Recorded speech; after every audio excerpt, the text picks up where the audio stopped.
एक गांव में रतन नाम का एक गरीब व्यक्ति रहा करता था, जो दूसरों के खेतों में काम करके अपनी पत्नी का और अपना भरण पोषण किया करता था। एक दिन उसकी पत्नी सुनीता रोते हुए बोली, हमारे ऐसे हालात कब तक रहेंगे? पूरे गांव में सिर्फ हमारा ही घर ऐसा है जहां पर महीने में सिर्फ 15 दिन ही चूल्हा जलता है और बाकी के दिन भूखा सोना पड़ता है। चिंता मत करो सुनीता, तुम तो जानती हो कि मैं दिन रात दूसरों के खेतों में कितनी जी तोड़ मेहनत करता रहता हूँ। एक ना एक दिन हमारा वक्त भी जरूर बदलेगा। आप कब तक ऐसे ही दूसरों के खेतों में काम करते रहेंगे? कोई ढंग का काम क्यों नहीं ढूंढ लेते? मैं आपसे और स्त्रियों की तरह सोना चांदी नहीं मांगती। मैं बस इतना चाहती हूँ कि हम दोनों को पेट भर के भोजन तो मिल सके। ठीक है सुनीता, मैं आज दूसरे काम की तलाश करता हूँ। रतन कई दिन तक गांव में भटकता रहा, मगर किसी ने उसे काम नहीं दिया।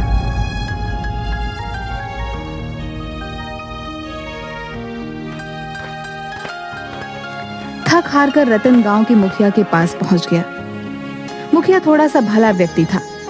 रतन, मैंने तुम्हें दूसरों के खेतों में बड़ी मेहनत से काम करते हुए देखा है? मुझे तुम्हारे ही जैसा मेहनती व्यक्ति चाहिए भाई। समझ लो कि तुम्हारे अब बुरे दिन खत्म हुए। आज से तुम मेरे भट्ठों में काम करोगे, ठीक है? एक दिन रतन काम करते करते थक गया। उसे बहुत तेज भूख लग रही थी। रतन ने जगन के भोजनालय का काफी नाम सुन रखा था।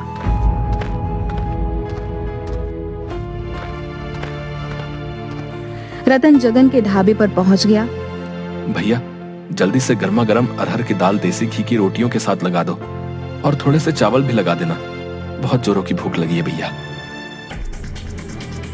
अरे, दाल में तो बहुत अच्छी अच्छी खुशबू आ रही है और साथ में देसी घी की रोटियां भी हैं। आज तो खाकर मजा ही आ जाएगा। कुछ ही देर में रतन सारी प्लेट साफ कर गया और कालू से बोला, अब कितने पैसे हुए भैया? आपने अरहर की दाल, देसी घी की रोटियां और चावल खाए हैं। कुल मिलाकर आपके पैसे हुए 1000 रुपए। क्या क्या बकवास कर रहे हो तुम? बकवास नहीं कर रहा हूँ, खाने के पैसे मांग रहा हूँ। अरे ये ढाबा है या 5 स्टार होटल? इतना महंगा तो खाना शहर के रेस्टोरेंट में भी नहीं मिलता। मैं तो समझ रहा था कि इस ढाबे में खाना और ढाबे की तरह मिलता होगा। और वैसे भी दाल रोटी चावल की कीमत तो ज्यादा से ज्यादा 100 रुपए होगी। हर ढाबे पर तो यही रेट चल रहा है। तुम्हारा दिमाग तो ठीक है?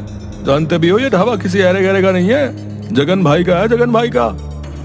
अरे जगन भाई के ढाबे का खाना खाने तो विधायक से लेकर मंत्री तक आते रहते हैं। और जब तुम्हारी इस ढाबे में आने की औकात नहीं थी तो फिर यहाँ मुंह उठा कर क्यों चले आए? सीधी तरह से 1000 रुपए दे। लेकिन मेरे पास इतने पैसे नहीं है। 1000 रुपए तो मैं 10 दिन में भी नहीं कमा पाता, तो तुम्हें कहां से ला कर दूंगा? कालू अपने मालिक जगन को आवाज देते हुए बोला, जगन भाई, इस व्यक्ति ने पेट भर के भोजन किया है, लेकिन ये अब पैसे नहीं दे रहा। जगन क्रोधित होकर रतन के पास आकर बोला, क्यों रे? जब जेब में पैसे नहीं थे तो फिर खाने के लिए यहाँ क्यों आ गया? यहाँ मुफ्त में खाना नहीं मिलता, पैसों का मिलता है। चल पैसे निकाल। मुझे क्या पता था कि आपके ढाबे का खाना इतना महंगा मिलता है। मैं तो इस ढाबे को भी और ढाबों की तरह समझ रहा था। तो ये तुम्हारी दिक्कत है, मेरी नहीं। तुम्हें यहाँ आने से पहले मेरे बारे में लोगों से पूछ लेना चाहिए था। अब सीधी तरह से अपनी जेब से 1000 रुपए निकाल कर काउंटर पर रख दे, नहीं तो मैं तुम्हारी चमड़ी उधेड़ दूंगा। अब देखिए, मेरे पास अभी इतने पैसे नहीं है। आप ये 100 रुपए रख लीजिए और मुझे कुछ दिन की मोहलत दे दीजिए। मैं धीरे धीरे करके आपके सारे पैसे चुका दूंगा। अबे यहाँ मैं लोन बांटने के लिए नहीं बैठा। इतना कहकर जगन ने रतन को जोरदार धक्का दे दिया। ये तो आप मेरी बेइज्जती कर रहे हैं।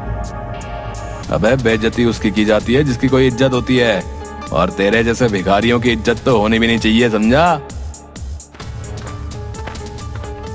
क्या बात है जगन भाई, मैं तो तुम्हारे ढाबे का खाना खाने के लिए आया था, मगर यहाँ तो कुछ और ही चल रहा है। इस आदमी ने पेट भरकर खाना खाया, पैसे देने के नाम पर बोल रहा है कि इसकी जेब में पैसे नहीं है। ऐसे आदमियों से बात नहीं की जाती जगन भाई, इन्हें पीटा जाता है। देखते क्या हो, मारो इसको। जगन और कालू रतन को बुरी तरीके से पीटने लगते हैं। उन दोनों ने रतन के कपड़े भी फाड़ दिए और उसे धक्के देकर अपने ढाबे से बाहर निकाल दिया। शुक्र मना कि तुझे मैंने अपने ढाबे के गंदे बर्तन साफ नहीं करवाए, क्योंकि तेरे जैसे भिखारी के हाथ मेरे ढाबे के गंदे बर्तनों से भी ज्यादा गंदे हैं। इसलिए पीट कर तुझे छोड़ रहा हूँ। आज के बाद कभी मेरे ढाबे के आसपास नजर भी मत आना। चल निकल यहाँ से। ये तुमने बहुत बढ़िया किया जगन भाई, इनके साथ ऐसा ही व्यवहार होना चाहिए। इतना कहकर बिलवा भी 2-3 हाथ रतन पर जड़ दिए।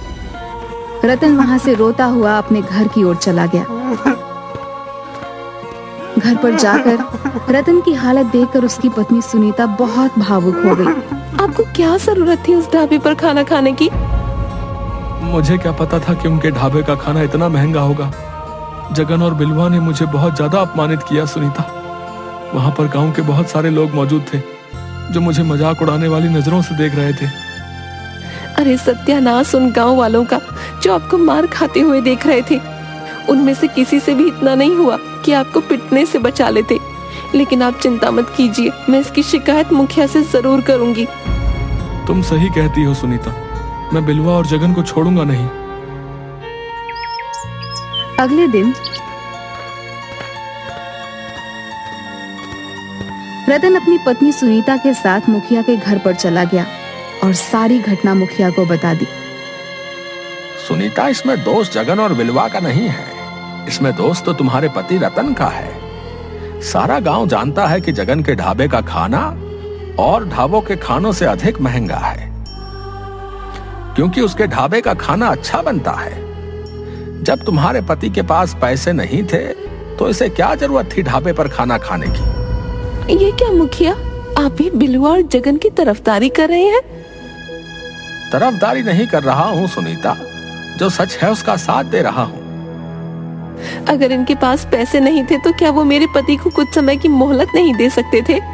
उन्हें पीटने का अधिकार किसने दिया? हाँ, ये बहुत गलत किया जगन ने, लेकिन तू चिंता मत कर सुनीता, इस बारे में मैं जगन से जरूर बात करूंगा और बिलवा के कान भी खींचूंगा।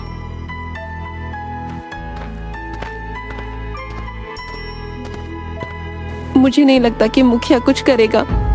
साफ साफ दिखाई दे रहा था सुनीता कि मुखिया बिलवा और जगन के पक्ष में बोल रहा था, लेकिन मैं अपने अपमान का बदला जरूर लूंगा सुनीता। मैं चुप नहीं बैठूंगा। तो आप क्या करेंगे? आप अच्छी तरह से जानते हैं कि जगन धनवान है और उसके गांव में अच्छी जान पहचान भी है, और आपकी पहचान गांव में सिर्फ एक मजदूर की है। अरे हम दोनों के पास तो खुद की खेती भी नहीं है। हम दोनों तो खुद दूसरों के खेतों पर काम करके अपना पेट पालते हैं। जो भी हो सुनीता, अब मैं गरीब हूं तो इसका मतलब ये नहीं कि मैं चुप हो जाऊं। आज अगर मैं चुप हो गया और मैंने कुछ नहीं किया तो गरीबों के मुंह पर एक तमाचा होगा। मैं बिलवा और जगन को दिखा दूंगा कि अगर गरीब अपनी पर आ जाए तो क्या नहीं कर सकता। इतना कहकर रतन क्रोधित होकर घर से निकल गया। इधर मुखिया जगन के ढाबे पर पहुंचकर बोला, तुम्हारी बड़ी शिकायतें आ रही हैं जगन। किसकी इतनी मजाल जो मेरी शिकायत आपसे करे? कल तुमने रतन को बुरी तरह से पीटा था ना? वो अपनी पत्नी सुनीता के साथ तुम्हारी शिकायत लेकर आया था मेरे पास। अरे तो उसने पिटने वाले काम भी किए थे मुखिया जी। आप ही बताइए, मेरे ढाबे पर आकर अरहर की दाल, देसी घी की रोटियां तो बड़े चाव से खाई, और जब पैसे देने का नंबर आया तो अंगूठा दिखाने लगा। जो भी हो जगन, लेकिन तुम्हें उसे पीटना नहीं चाहिए था। और तुम्हारे ढाबे पर सिर्फ रतन ही नहीं बल्कि और भी न जाने कितने लोग आए दिन पिट कर जाते हैं। तुम्हारा ये दुर्व्यवहार कहीं किसी दिन तुम्हारे ऊपर भारी ना पड़ जाए। आपके होते हुए मेरे दोस्त जगन पर कोई माई का लाल हाथ लगाने की हिम्मत करेगा मुखिया जी? और फिर मत भूलिए कि जगन का दोस्त मैं भी हूँ। मेरे होते हुए गांव में किसकी हिम्मत जो जगन के खिलाफ आवाज उठा सके? इसी बात का तो डर है बिलवा कि तुम जगन के दोस्त हो। अब ये सब बातें छोड़िए मुखिया जी। मैं आपको अपने ढाबे पर मुफ्त खाना इसलिए नहीं खिलाता कि आप गांव वालों की शिकायत लेकर मेरे ही पास आए। देखो जगन, मैं तुम्हें सिर्फ समझाने आया हूं। तुम क्यों नहीं समझते कि आज का दौर सोशल मीडिया का दौर है? कहीं किसी दिन किसी ने तुम्हारे गरीबों के साथ दुर्व्यवहार का वीडियो बनाकर फेसबुक पर अपलोड कर दिया तो लेने के देने पड़ जाएंगे, फिर मैं भी कुछ नहीं कर पाऊंगा। इतना कहकर मुखिया वहां से चला गया। सुनीता रात को अपने पति का इंतजार कर रही थी। आधी रात होने को आई थी, मगर रतन अपने घर नहीं आया था। रतन रात में जंगल के एक पेड़ के नीचे गहरी सोच में बैठा हुआ था कि तभी उसके कानों में एक व्यक्ति की आवाज टकराई। काफी देर हो गई है तुम्हें यहाँ पर बैठे हुए। पिछले 6 घंटे से देख रहा हूँ कि तुम इसी पेड़ के नीचे गहरी सोच में बैठे हुए हो। कौन है आप और इतनी रात को इस जंगल में क्या कर रहे हैं? ये सवाल तो मुझे तुमसे करना चाहिए कि कौन हो तुम और इतनी रात में इस जंगल में क्या कर रहे हो? मैं आपकी बात का मतलब नहीं समझा। मतलब बाद में समझना। तुम्हारा चेहरा देखकर साफ साफ मालूम पड़ रहा है कि तुमने सुबह से कुछ नहीं खाया, तुम बहुत भूखे हो। इतना कहकर उस नौजवान ने एक थाली रतन के सामने रख दी। रतन ने देखा कि उस थाली में सब उसकी ही पसंद के व्यंजन रखे हुए थे। सोचो मत, खाना शुरू कर दो। रतन को सच में वाकई बहुत भूख लगी थी। रतन खाने ही वाला था कि तभी उसे कुछ याद आ गया।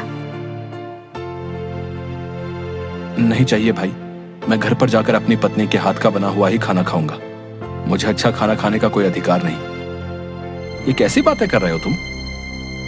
मैं तुम्हारा ये खाना खाऊंगा, तुम मुझसे पैसे मांगोगे और वो मेरे पास तुम्हें देने के लिए नहीं है। नहीं भाई, मुझे तुमसे कोई पैसे नहीं चाहिए। तुम पहले आराम से खाना खाओ और फिर मुझे बताओ कि तुम किस गहरी सोच में डूबे हुए थे। हो सकता है कि मैं तुम्हारी कोई मदद कर सकूं।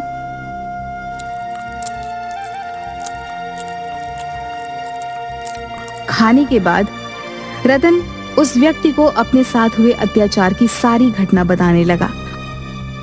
तुम्हें पता है तुम कहां हो? मैं जंगल में हूं। नहीं, तुम जंगल के अंदर उस भूतिया जंगल में हो जिसे भूतिया जंगल के नाम से बुलाया जाता है, जहां पर लोग दिन तक में आने से डरते हैं। भाई, उस व्यक्ति की बात सुनकर रतन के चेहरे पर डर झलकने लगा। अचानक उसे याद आया कि वह गुस्से में इतनी दूर पैदल चलता हुआ यहाँ तक आ गया था कि उसे अब याद भी नहीं रहा कि वह जंगल के अंदर भूतिया जंगल में पहुंच चुका था। डरो मत, हम कोई भूत प्रेत पिशाच नहीं है। हम साधुओं की संतान हैं। इस जंगल में सिर्फ साधु और उनके परिवार ही रहते हैं। हम लोग बाहर की दुनिया से ज्यादा ताल्लुक नहीं रखते, क्योंकि हमारा सारा ध्यान ईश्वर की तरफ ही होता है। तुम्हारी बात सुनकर मुझे बहुत बुरा लगा। तुम बताओ, तुम क्या चाहते हो? मैं एक ऐसा ढाबा खोलना चाहता हूँ जहां पर हर गरीब सिर्फ 10 रुपए देकर अपना मनपसंद भोजन कर सके और उसके साथ अपमानजनक व्यवहार ना किया जाए। तुम्हारे इरादे के बारे में जानकर मुझे बहुत अच्छा लगा, वरना इस जंगल में इससे पहले भी कई लोग आए और अपने लालचीपने का सबूत देकर मारे गए, लेकिन तुम पहले व्यक्ति हो जिसे गरीब की भूख की चिंता है। इतना कहकर उस व्यक्ति ने अपना हाथ जैसे ही घुमाया, उसके हाथ में एक बड़ी सी थाली आ गई। उसने वो थाली रतन को पकड़ा दी। ये जादुई थाली है, याद रखना।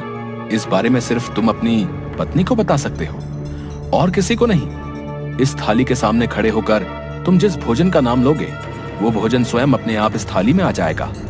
मगर याद रखना, जिस दिन तुमने 10 रुपए से ज्यादा ग्राहकों से वसूले, उस दिन इस थाली का जादू समाप्त हो जाएगा। रतन रात के समय बड़ी सी थाली लेकर अपने घर आ गया।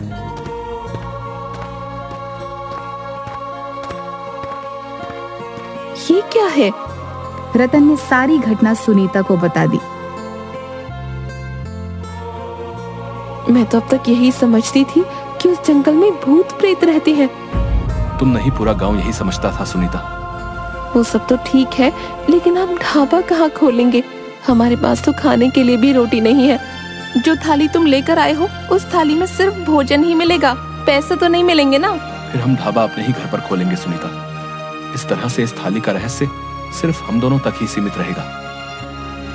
अगले दिन रतन ने अपने घर को एक ढाबे में परिवर्तित कर दिया और जिस कमरे में वो लोग सोते थे, उस कमरे में बड़ी सी थाली रख दी। रतन ने उस थाली के सामने खड़े होकर तरह तरह के व्यंजन के नाम लेने शुरू कर दिए।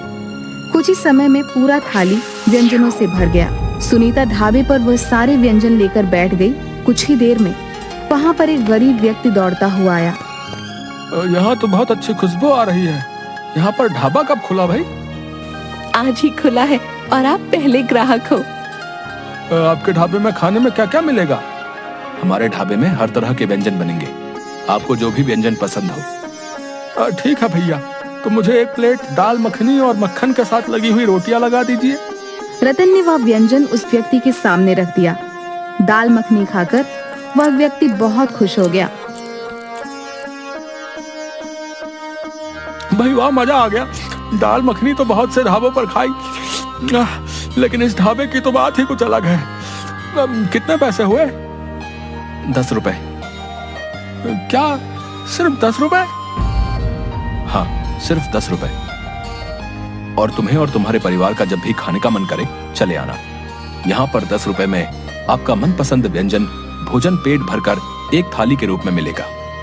और हो सके तो अपने उन गरीब भाइयों को भी यहाँ पर लेकर आना जिन्हें अच्छा भोजन नहीं मिल पाता। रतन की बात सुनकर वह व्यक्ति खुश होता हुआ वहां से चला गया और उसने सारे गांव में रतन के ढाबे का ढिंढोरा पीट दिया। कुछ ही दिनों में रतन के ढाबे पर गांव वालों की भीड़ लगने लगी। रतन के ढाबे पर अब गरीब ही नहीं बल्कि अब गांव का हर व्यक्ति जाकर भोजन करने लगा। रतन किसी को भी मना नहीं करता था। यह बात बिलवा और जगन को बिल्कुल भी पसंद नहीं आई। इस रतन का कुछ ना कुछ करना पड़ेगा, वरना हमारे ढाबे में तो ताले लग जाएंगे। चिंता मत करो बिलवा, मैं आज ही पता लगाने का प्रयास करता हूँ कि रतन इतना धन लाया कहाँ से। उस दिन के बाद से जगन रतन पर नजर रखने लगा, मगर काफी नजर रखने के बाद भी वह कुछ भी नहीं पता लगा पाया। 15 दिन से उसके पीछे हूँ बिलवा, लेकिन कुछ भी पता नहीं चला। चिंता मत कर, अब ये रतन खुद हमें बताएगा। एक दिन रतन किसी काम से जा रहा था कि बिलवा और जगन ने उसे पकड़ लिया। तो तू हमारा ढाबा बंद करवाएगा? जो थाली हम 700 की बेचते हैं तू सिर्फ 10 रुपए में बेचेगा है बे? बिलवा भैया सही बोल रहे हैं। रतन सीधी तरह से बता दे कि तेरे पास इतना धन कहां से आया। मुझे छोड़ दो, नहीं तो मैं तुम दोनों की शिकायत पुलिस वालों से करूंगा। ये ऐसे नहीं मानेगा, मार मार कर इसकी चमड़ी उधेड़ दो। बिलवा और जगन रतन को बुरी तरीके से पीटने लगे। रतन उन दोनों से शारीरिक रूप से कमजोर था।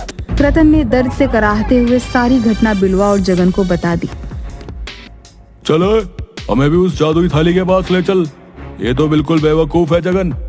अगर इसके पास जादू की थाली है तो हम दोनों उस जादुई थाली से इतना धन मांगेंगे कि अपने 5 स्टार होटल इस गांव में खोल सकें। रतन बिलवा और जगन को लेकर उसी कमरे में पहुंच गया। बिलवा और जगन उस जादुई थाली से तरह तरह के आभूषण और पैसे मांगने लगे, मगर उस जादुई थाली में कोई भी हलचल नहीं हुई। बिलवा भाई, लगता है ये थाली केवल भोजन ही देती है। तो फिर देसी घी की पूड़ियां मांग कर देखो। तभी वहाँ पर सुनीता आ गई। बिलवा और जगन रतन को धमकी देकर वहाँ से चले गए। रतन ने हमें बेवकूफ बनाया जगन। सही कहते हो बिलवा भाई, लगता है उसने हमें चूना लगा दिया। रतन का ढाबा उसके बाद भी चल रहा था। बिलवा और जगन की आर्थिक स्थिति अब दिन ब दिन कमजोर होती जा रही थी। जगन भेष बदल बदल कर रतन पर नजर रखने लगा था और एक दिन उसने रतन को उसी जादुई थाली से भोजन मांगते देख लिया। अरे ये तो वाकई जादुई थाली है। जरूर इस हीर ने उस दिन कुछ न कुछ उल्टा सीधा किया होगा। जगन रतन और सुनीता से नजर बचाकर उस गुप्त कमरे में घुस गया और थाली से रतन की ही तरह भोजन मांगने लगा, मगर उसे जादुई थाली में से कुछ भी हासिल नहीं हुआ। जगन क्रोधित होकर सीधे बिलवा के पास जाकर बोला, बिलवा भाई, रतन उस दिन सही बोल रहा था, वो थाली वाकई जादुई है। मेरी आंखों के सामने रतन ने उस जादुई थाली के सामने तरह तरह के व्यंजन के नाम लिए और उस थाली में वो ताजा ताजा व्यंजन अपने आप आ गए। क्या बकवास कर रहा है तू? उस दिन तो उस जादुई थाली में कोई भी हलचल नहीं हुई थी। इसी बात को लेकर तो मैं हैरान हूँ। मुझे लगता है कि वो जादुई थाली सिर्फ रतन की ही बात मानती है।